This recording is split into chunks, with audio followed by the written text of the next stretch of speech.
Now, his arrest and Riley's death is reigniting this debate and finger pointing over immigration and border policies. At the state capitol, some Republican lawmakers say they want to toughen immigration laws, even though immigration is largely a federal issue.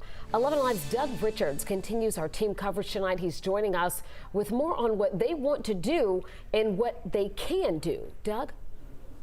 Yeah, you know, many Georgia lawmakers at least would like to be players in the immigration debate, but at the same time, they seem to be pretty painfully aware that to a great extent they are limited to mostly being spectators at federal action or inaction on that issue.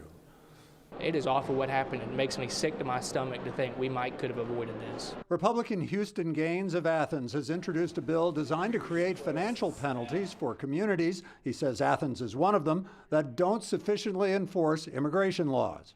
But his immigration bill is among the few pending in the Georgia legislature. Democratic Senator Jason Estevez says the issue is mostly out of the state's jurisdiction.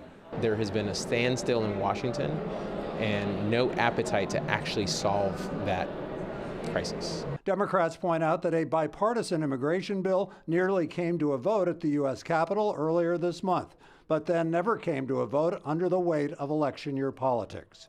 Democrat John Ossoff watched it firsthand. The former president's decision to deliberately tank the bipartisan border security legislation that was proceeding through the Senate was so destructive, in my view, to our national security. Laken's death is a direct result of failed policies on the federal level. Governor Brian Kemp more pointedly blames Democratic President Joe Biden. He was among the Republicans who said better enforcement of existing laws could have kept Laken Riley's alleged killer away from the victim. That is a failure of our system on multiple levels and at multiple times, and it has resulted in a young woman's death.